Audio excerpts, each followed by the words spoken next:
क्योंकि स्नातन को जानना सचमुच में बड़ा समय लगाना पड़ेगा और महापुरुषों का संग करना पड़ेगा, तभी कोई स्नातन धर्म को जान सकता है। केवल किताबें पढ़ के तो दिमाग खराब होगा, उल्टा भगवान से दूर हो जाओगे यदि बिना संतों की किताबें भी पढ़ोगे तो।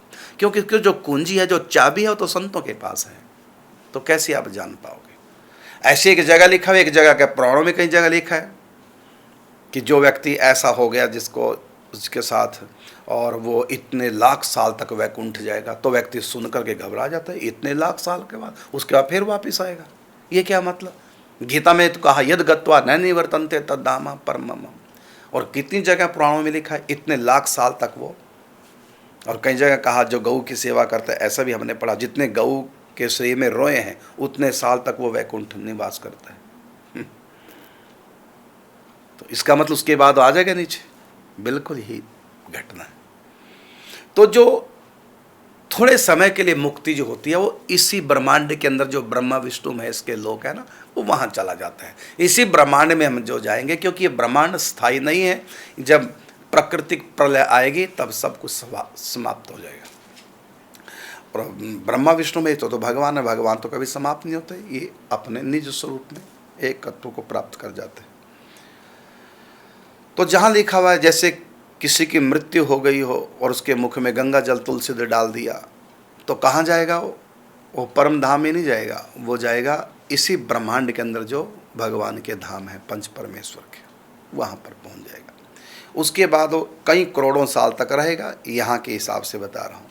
और फिर वो किसी भगत के घर में जन्म लेगा और फिर भक्ति के द्वारा फिर वो परम धाम में चला जाएगा।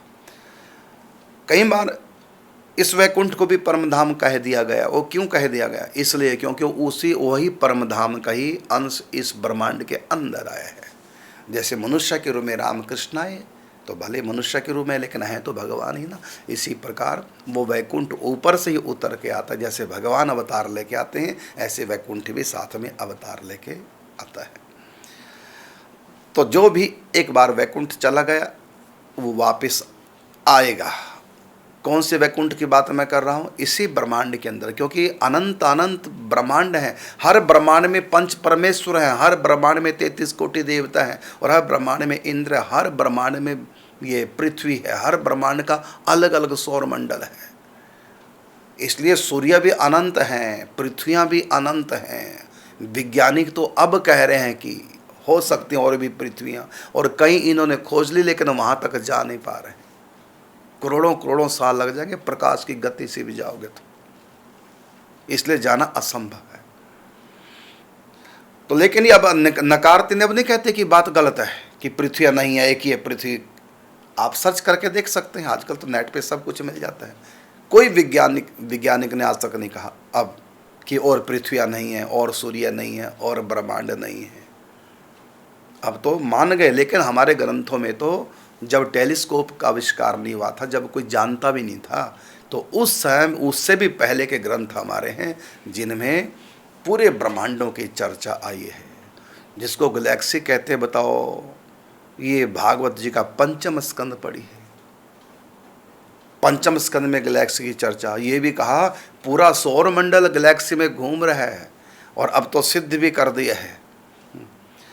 अब देखो, आप सुन के हैरान होंगे, जैसे पृथ्वी अपने इर्द गिर्द घूमती है 1600 किलोमीटर प्रति घंटे की स्पीड से, 1600 किलोमीटर प्रति घंटे की स्पीड से पृथ्वी अपने इर्द गिर्द घूम रही है। और इसी प्रकार यह सूर्य के चारों तरफ भी घूम रही है। संभवतः शायद 30 किलोमीटर प्रति सेकंड, हाँ 30 किलोमीटर प्रति सेकंड, एक बस हो गया 1 सेकंड, इतनी देर में पृथ्वी 30 किलोमीटर चल देती है, और इस स्पीड से सूर्य के चारों तरफ घूम रही है। और इतना ही नहीं, सूर्य भी पूरे सौरमंडल के साथ गैलेक्सी के केंद्र के चारों तरफ राउंड लगा रहा है। पूरे सौरमंडल के साथ सूर्य भी। आपका विश्वास नहीं तो पंचम स्कंद भागवत जी का पढ़ लेना, उसमें शिशुमार चक्र है, और किस प्रकार से वो घूमता है पूरा भागवत जी में, जिसको आजकल गैलेक्सी कहते हैं। तो आप पढ़िए पंचम स्कंद भागवत जी का, आप सुन के हैरान होंगे। ये तो ग्रंथों में इतना लाखों साल पहले का लिखा है। हम कहते हैं जो वर्तमान के लोग हैं, कहते हैं कोई 3000 साल पहले बताता, कोई 4000 साल पहले भागवत ग्रंथ को, जबकि 5000 साल पहले सुखदेव जी ने राजा परीक्षित को कथा सुनाई थी। तो 5000 साल पहले कथा हुई भागवत जी की। तो चलो मान ले कोई, जो आजकल के लोग कहते हैं 2000, चलो 2000 मान लिया, तो 2000 साल पहले कहाँ से टेलीस्कोप थे? ये गैलेक्सी के बारे में कैसे लगा पता सुखदेव जी को? तो ये भी, और यहाँ तक कि जो गैलेक्सी है जिसको शिशुमार चक्कर कहा गया है, जिसके चारों तरफ सूर्य पूरे सौरमंडल के साथ चक्कर लगा रहा है, भागवत का पंचम स्कंद पढ़िए आप, तो वहाँ अब विज्ञान भी कहता है। और इतना ही नहीं, सूर्य तो घूम ही रहा है, और ये किसकी स्पीड कितनी है सूर्य की माने गैलेक्सी में घूमने की, लगभग शायद 200-250 किलोमीटर प्रति सेकंड। 250 किलोमीटर प्रति सेकंड, एक सेकंड एक बार घड़ी टक करती है। इतने में सौरमंडल सहित सूर्य 250 किलोमीटर रास्ता तय करता है। इस स्पीड से और गैलेक्सी के केंद्र के चारों तरफ घूम रहा है। शिशुमार चक्कर भागवत में कहा उसको, चारों तरफ घूम रहा है। और आप सुन के और हैरान हो जाएंगे, क्या ये गैलेक्सी भी घूम रही है? हाँ, ये भी स्थिर नहीं है, गैलेक्सी भी घूम रही है चारों तरफ।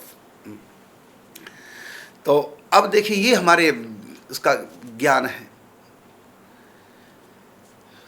तो इस ब्रह्मांड के ऊपर के जो छोर है, अंतिम छोर ऊपर का, वहां पर ब्रह्मा विष्णु महेश की 3 नगरें हैं। इसी ब्रह्मांड में काल के अंदर है।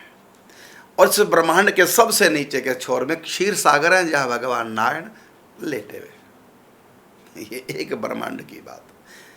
और ऐसे अनंत अनंत ब्रह्मांड है, अनंत अनंत पृथ्वी है। इसलिए श्री कृष्ण का एक नाम है अनंत कोटि ब्रह्मांड नायक श्री कृष्ण।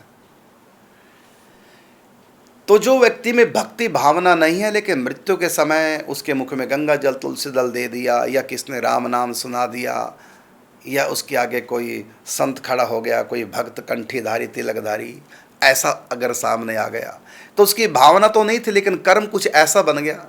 तो ऐसे जो लोग हैं मृत्यु के समय जिनके संग ऐसी घटना घटती है, वो इसी ब्रह्मांड के अंदर वैकुंठ, शिवलोक आदि आदि, यदि वो शिव जी का भक्त है उसके सामने तो शिवलोक, यदि वैष्णव है तो वैकुंठ। तो इसी ब्रह्मांड के अंदर जो वैकुंठ है उस समय जाएगा, और उसके बाद लाखों साल तक रहेगा वहाँ पर, करोड़ों सालों तक रह सकता है। फिर दोबारा से उसका जन्म होगा इस पृथ्वी पर, भगत के घर, संतों का जहाँ आना जाना लगा रहेगा, और संत कृपा से उनमें भक्ति आएगी, क्योंकि वैकुंठ से व्यक्ति आया था। और फिर भक्ति करके अब जाएगा वो परम धाम में।